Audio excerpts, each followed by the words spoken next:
শান্তি। 20/5/2024 প্রাতঃমুরলি। ওম শান্তি। বাপদাদা মধুবন। আজকের বাপদাদার অমূল্য মহাবাক্য হলো, মিষ্টি বাচ্চারা, তোমরা বাবার কাছ থেকে ভক্তির ফল নিতে এসেছো। যারা অত্যাধিক ভক্তি করেছিল তারাই জ্ঞানে সবচেয়ে আগে যাবে। বাবা কি বলছেন? মিষ্টি বাচ্চারা, তোমরা ভক্তির ফল বাবার কাছ থেকে নিতে এসেছো। যারা অত্যাধিক ভক্তি করেছিল তারাই জ্ঞানী সবচেয়ে আগে যাবে। প্রশ্ন: কলিযুগী রাজত্বে কোন দুটি জিনিসের প্রয়োজন হয় যা সত্যযুগী রাজত্বে হয় না? উত্তর: কলিযুগী রাজত্বে পরামর্শদাতা অর্থাৎ উজির আর গুরুর আবশ্যকতা থাকে। সত্যযুগে এই দুটি থাকেই না, ওখানে কারো রায় নেওয়ার প্রয়োজন নেই, কারণ সত্যযুগী রাজত্ব সঙ্গমেই বাবার শ্রীমত দ্বারা স্থাপিত হয়। এমন শ্রীমত পাওয়া যায় যা 21 প্রজন্ম পর্যন্ত চলে আর সকলেই সদ্গতিতে থাকে, তাই গুরুর প্রয়োজন পড়ে না। সদ্গতি প্রাপ্ত বাবা এখনই করিয়ে দিচ্ছেন, যেটা আমাদের 21 জন্ম ধরে চলবে। আর বাবা যে শ্রীমত দেন, অর্থাৎ শ্রেষ্ঠ থেকে শ্রেষ্ঠ ভগবান যে শ্রেষ্ঠ থেকে শ্রেষ্ঠ মত আমাদের মধ্যে ভরে দেন, মানে পালনা দেন, ভরণ পোষণ করেন, সেটাই আমাদের আত্মার সাথে 21 জন্ম ধরে চলবে। তাই কারোর মতামতের প্রয়োজন হয় না, অর্থাৎ উজির প্রয়োজন হয় না, যেটা কলিযুগে প্রয়োজন। ওম শান্তি। ওম শান্তির অর্থ কি? স্বধর্মেই বসো বা নিজেকে আত্মা নিশ্চয় করে বসো, তবে শান্ত হয়ে বসতে হবে। একে বলা হয় স্বধর্মে স্থিত হওয়া। ভগবান ও বাচু, স্বধর্মে স্থিত হও। তোমাদের বাবা বসে তোমাদের পড়াচ্ছেন। অসীম জগতের বাবা অসীম জগতের পড়াশুনো করাচ্ছেন, কারণ বাবা অসীম জগতের সুখ দেবেন। পড়াশোনা করলে সুখ পাওয়া যায়, তাই না? বাবা এখন বলছেন যে নিজেকে আত্মা নিশ্চয় করে বসো। অসীম জগতের বাবা এসেছেন তোমাদের হিরে তুল্য বানাতে। হিরে তুল্য তো দেবী দেবতারাই হয়। তারা কখন এমন হন, বলছে তারা কখন এমন হন, এত উচ্চ পুরুষোত্তম কিভাবে হয়েছেন? বাবা ছাড়া আর কেউই এ কথা বলতে পারে না। তোমরা তো ব্রাহ্মণ, প্রজাপিতা ব্রহ্মার সন্তান, তোমাদেরকেই তোমাদেরকেই আবার দেবতা হতে হবে। ব্রাহ্মণদের হয় শিখা,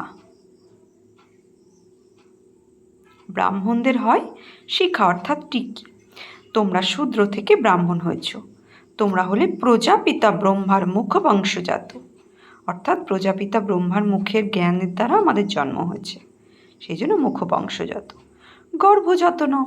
গর্ভজাত অর্থাৎ ছোট্ট শিশু গর্ভে থেকে জন্ম নেয়, সেটাকে গর্ভজাত বলে। কলিযুগী সকলেই হলো গর্ভজাত। সাধু সন্ত ঋষি মুনি ইত্যাদিরা সকলেই দাপর থেকে গর্ভজাত হয়েছে।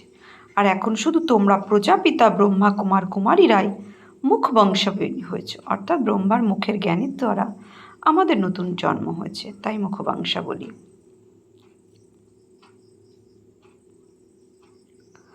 তো বাবা বলছেন, এ হলো তোমাদের সর্বোত্তম কুল, দেবতাদের থেকে উত্তম, কারণ তোমাদেরকে যিনি পড়ান মনুষ্য থেকে দেবতায় পরিণত করেন, সেই পিতা এসেছেন। বাচ্চাদের বসে বোঝাচ্ছেন, কারণ ভক্তিমার্গের লোকেরা এখানে আসেই না, আসে জ্ঞান মার্গের লোকেরা। তোমরা আসো অসীম জগতের বাবার কাছ থেকে ভক্তির ফল নিতে। ভক্তির ফল এখন কে নেবে? যারা সবচেয়ে বেশি ভক্তি করেছে তারাই প্রস্তর থেকে পরশবুদ্ধি সম্পন্ন হয়, অর্থাৎ দিব্য বুদ্ধি সম্পন্ন হয়। তারাই এসে জ্ঞান নেবে, কারণ ভক্তির ফল ভগবানকেই এসে দিতে হয়। এ হলো সঠিকভাবে বোঝার মতো বিষয়। এখন তোমরা কলিযুগী থেকে সত্যযুগী, বিকারী থেকে নির্বিকারী হও বা পুরুষোত্তম হও। তোমরা এসেছো এইরকম লক্ষ্মী নারায়ণের মতো হতে। এরা হলেন ভগবান ভগবতী, তাহলে অবশ্যই এনাদের ভগবানই পড়াবেন। ভগবান উবাচ, কিন্তু ভগবান কাকে বলা হয়? ভগবান তো একজনই। ভগবান কখনো হাজার হাজার কোটি কোটি হয় না, আবার মাটি পাথরেরও থাকে না। ভগবান কখনো মাটি পাথরেও থাকে না, আবার হাজার হাজার কোটি কোটি হয় না। ভগবান এক, আবার দ্বিতীয়ম, যার দ্বিতীয় নেই, এক ভগবান। বাবাকে না জানার কারণে ভারত কত কাঙ্গাল হয়ে গেছে। বাচ্চারা এখন জানে যে ভারতে এনাদের রাজধানী ছিল, এনাদের সন্তানাদি যারাই ছিল তারা রাজধানীর মালিক ছিল। তোমরা এখানে এসেছই রাজধানীর মালিক হতে, এরা তো এখন নেই, তাই না? ভারতে এদের রাজ্য ছিল, ভারতে এদের রাজ্য ছিল। বাচ্চাদের বোঝানো হয় যখন এই দেবী দেবতাদের রাজধানী ছিল, সূর্যবংশীয় চন্দ্রবংশীয়রা ছিল, তখন অন্য কোনো ধর্ম ছিল না। এই সময় আবার অন্য সব ধর্মই রয়েছে, শুধু এই ধর্মই নেই। এই যে ভিত রয়েছে, যাকে কাণ্ড বলা হয়, এই সময় মনুষ্য সৃষ্টি রূপী বৃক্ষের কাণ্ড সম্পূর্ণরূপে নষ্ট হয়ে গেছে, আর বাকি সব দাঁড়িয়ে রয়েছে। এখন এই সবেরও আয়ু পূর্ণ হচ্ছে। এ হলো মনুষ্য বৃক্ষরূপী ঝাড়, মনুষ্য সৃষ্টিরূপী ভ্যারাইটি বৃক্ষের ঝাড়। বিভিন্ন নাম, রূপ, দেশ, কাল অনেক রকমেরই, তাই না? কত বড় বৃক্ষ বাবা বোঝান। প্রতিকল্পে এই বৃক্ষ জর্জরীভূত তমপ্রধান হয়ে যায়। তখনই আমি আসি, তোমরা আমাকে ডাকো, বাবা এসো আমাদের, অর্থাৎ অপবিত্রদের এসে পবিত্র করো। হে পতিত পাবন বললে তো নিরাকার পিতাই স্মরণে আসে, সাকার তো কখনো স্মরণে আসবে না। পতিত পাবন সদ্গতি দাতা তো একজনই। যখন সত্যযুগ ছিল তখন তোমরা সদ্গতিতে ছিলে, এখন তোমরা পুরুষোত্তম সঙ্গম যুগে বসে রয়েছ। বাকি আর সবাই কলিযুগে রয়েছে, তোমরা রয়েছ পুরুষোত্তম সঙ্গম যুগে। উত্তম থেকে উত্তম পুরুষ বা উঁচুর থেকে উচ্চ রূপে গায়ন হয় একমাত্র ভগবানের। উচ্চ তোমরা নাম বলছে, উচ্চ তোমার নাম, উচ্চ তোমার ধাম, অর্থাৎ নিবাস স্থান। উচ্চ থেকে উচ্চ যিনি, তিনি পরমধামে থাকে, তাই না? এ অতি সহজে এই বোঝা যায়। সত্যযুগ, ত্রেতা, দাপর, কলিযুগের পর আবার সঙ্গম যুগ। তো সঙ্গম যুগ সব থেকে ছোট যুগ, একে কেউ জানে না। সেই জন্য ড্রামার এই ভক্তিমার্গে তৈরি হয়ে রয়েছে। বলছে ড্রামায় এই ভক্তিমার্গ তৈরি হয়ে আছে। এমন কথা বলতে পারো না যে বাবা এই ভক্তিমার্গ আবার কেন বানিয়েছ, এ তো অনাদি, যার আদি নেই। আমি বসে তোমাদের ড্রামার এই রহস্যকেই বোঝাই। আমি যদি বানাই তাহলে আবার বলবে কবে বানিয়েছ। বাবা বলেন এ হলোই অনাদি, বানায়া হুয়া ড্রামা। শুরু করে, বলছে শুরু কবে হয়েছিল এই প্রশ্ন আসতেই পারে না। যদি বলি অমুক সময়ে শুরু হয়েছিল, তখন আবার বলবে যে কবে শেষ হবে। কিন্তু না, এ তো চক্র চলতেই থাকে। তোমরা চিত্রও তো বানাও ব্রহ্মা বিষ্ণু শঙ্করের, এরা হলেন দেবতা, ত্রিমূর্তি দেখানো হয়। এর মধ্যে সর্বোচ্চ শিবকে দেখানো হয়। বলছে এর মধ্যে সর্বোচ্চ শিবকে দেখানো হয় না, ওনাকে আলাদা দেওয়া হয়েছে। ব্রহ্মার দ্বারা স্থাপনা, সে তো এখন হচ্ছে। তোমরা নিজেদের রাজধানী স্থাপন করছো। রাজধানীতে তো সর্বপ্রকারের পদ রয়েছে, প্রেসিডেন্ট রয়েছে, প্রাইম মিনিস্টার রয়েছে, চিফ মিনিস্টার রয়েছে। এরা সব হলো পরামর্শদাতা। সত্যযুগে পরামর্শদাতার কোনো দরকার নেই। এখন তোমরা রায় বা শ্রীমত পাও, তা অবিনাশী হয়ে যায়। দেখো এখন কত পরামর্শদাতা রয়েছে, সংখ্যায় অনেক। টাকা পয়সা খরচ করে মিনিস্টার ইত্যাদি হয় পরামর্শ দেওয়ার জন্য। স্বয়ং সরকার বলে যে এরা সবাই কারাপ্টেড, অনেক পয়সা খায়। এ তো হলো কলিযুগ, ওখানে তো এমন হয় না, পরামর্শদাতা ইত্যাদি দরকারই নেই। এই মত 21 প্রজন্ম চলতে থাকে। সত্যযুগে 8, ত্রেতাতে 12, আর বর্তমানে 1 জন্ম, ব্রাহ্মণ জন্ম। 21 জন্ম চলতে থাকে, তোমাদের সদ্গতি হয়ে যায়। ওখানে তো গুরুর প্রয়োজন নেই। সত্যযুগ না গুরু থাকে, না পরামর্শদাতা থাকে। এখন তোমরা শ্রীমত পাও অবিনাশী 21 প্রজন্মের জন্য, 21 জন্মের বৃদ্ধা অবস্থার জন্য। বৃদ্ধ হয়ে আবার শরীরে ত্যাগ করে, বলছে বৃদ্ধ হয়ে আবার শরীর ত্যাগ করে গিয়ে বাচ্চা দ্বিতীয় খোলস ধারণ করে, অর্থাৎ দ্বিতীয় শরীর ধারণ করে। বুঝছে, শরীর ত্যাগ করে বাচ্চা হয়। যেমন সর্প এক খোলস ত্যাগ করে অনেক খোলস ধরে, তেমন পশুদের উদাহরণ দেওয়া হয়। মানুষের মধ্যে তো এখন এতটুকু বুদ্ধি নেই, কারণ তারা প্রস্তর বুদ্ধি সম্পন্ন হয়ে গেছে। বাবা বোঝান যে মিষ্টি মিষ্টি বাচ্চারা, তোমরা হলে ব্রাহ্মণ ব্রাহ্মণী, গ্রন্থা সাহেবের সকলে পড়ে। গ্রন্থা সাহেব অর্থাৎ শিখ ধর্মের গ্রন্থ।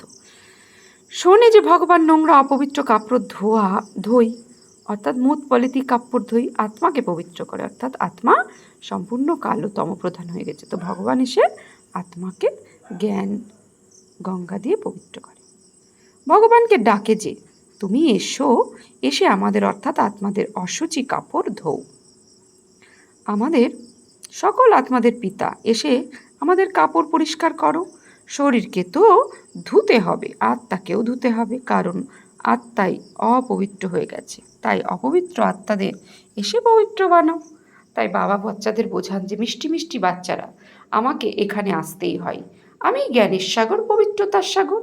তোমরা অসীম জগতের পিতার কাছ থেকে অসীম জগতের উত্তরাধিকারী নাও, লৌকিক পিতার কাছ থেকে পার্থিব উত্তরাধিকার সম্পদ নাও পাও। পার্থিব সম্পদে অনেক দুঃখ রয়েছে, তাই তো বাবাকে স্মরণ করে। অগাধ দুঃখ। বাবা বলেন এই 5 বিকার রূপী রাবণই হলো তোমাদের সবচেয়ে বড় শত্রু। তো কাম, ক্রোধ, লোভ, মোহ, অহংকার, এই 5 বিকার সব থেকে বড় শত্রু। এই আদি মধ্য অন্ত দুঃখ দেয়। এই মিষ্টি বাচ্চারা যদি এই জন্মে ব্রাহ্মণ হয়ে কামকে জয় করতে পারো, তবে জগৎজিৎ হয়ে যাবে। তোমরা পবিত্রতাকে ধারণ করো এই দেবতা হওয়ার জন্য। তোমরা এসেছো আদি সনাতন দেবী দেবতা ধর্মের স্থাপনা করতে। এ হলো পুরুষোত্তম সঙ্গম যুগ। এখানেই পুরুষার্থ করে পবিত্র হতে হবে। কল্পপূর্বে যারা পবিত্র হয়েছিল সূর্যবংশীয় চন্দ্রবংশীয় কুলের ছিল, অবশ্যই তারা আবার হবে, সময় তো লাগবে, তাই না? বাবা অতি সহজ যুক্তি বলেন, এখন তোমরা বাবার বাচ্চা হয়েছ, তোমরা এখানে কার কাছে এসেছ? তিনি হলেন নিরাকার। সঙ্গে সঙ্গে বুদ্ধি পরমাত্মাতে নিয়ে যেতে হবে। পরমধামের নিবাসী নিরাকার মহাজ্যোতি জ্ঞান সূর্য শিব বাবা, তার কাছে আমরা এসেছি। তো বাবা বলছেন তোমরা কার কাছে এসেছো? তো নিরাকার জ্যোতিবিন্দু পরমপিতা পরমাত্মা শিব ভগবানের কাছে এসেছি। তো বাবা বলছে কল্পপূর্বে যারা পবিত্র হয়েছিল তারাই সূর্যবংশী চন্দ্রবংশী কুলের ছিল, অবশ্যই তারা হবে, সময় তো লাগবে, তাই না?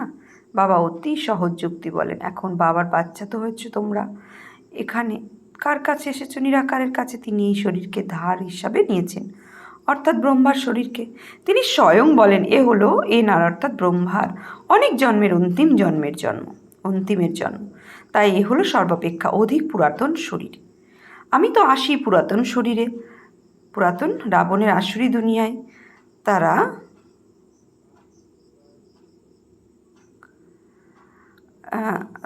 তো আবার তার নিজের জন্মকেই জানে না। এ হলো মানে ব্রহ্মা যে সত্যযুগের প্রিন্স রাজকুমার ছিলেন, সত্যযুগের রাজা ছিলেন, সে নিজেই জানতো না, নিজের জন্ম কি জানে না। এ হলো অনেক জন্মের অন্তিম জন্ম।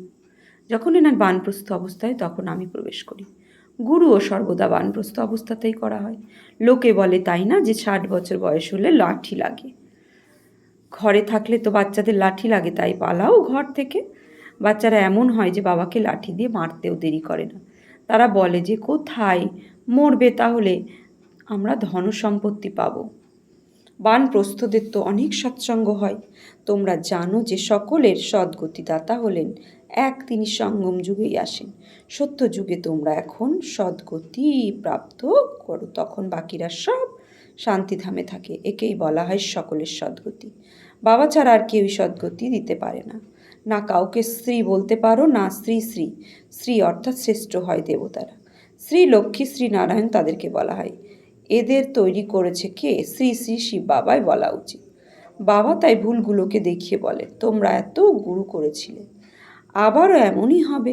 তোমরা সেই গুরু ইত্যাদি পুনরায় করবে, সেই চক্রই পুনরায় রিপিট হবে। এখন বলছে যখন তোমরা স্বর্গে থাকো তখন তা হলো সুখধাম। পবিত্রতা, সুখ, শান্তি সব সেখানেই। ওখানে ঝগড়া ইত্যাদি হয় না। বাকি আর সকলে শান্তিধামে চলে যায়। যদিও সত্যযুগকে লক্ষ লক্ষ বছর বলে দেয়, বাবা বলেন লক্ষ লক্ষ বছরের তো কোনো কথাই নেই। এ তো মাত্র 5,000 বছরের কথা। কথিত আছে যে মানুষের 84 জন্ম। দিনে দিনে সিঁড়ির নিচে নামতে থাকে, তমপ্রধান হতে থাকে। তাই বাবা বোঝান ড্রামা এইভাবেই তৈরি হয়েছে।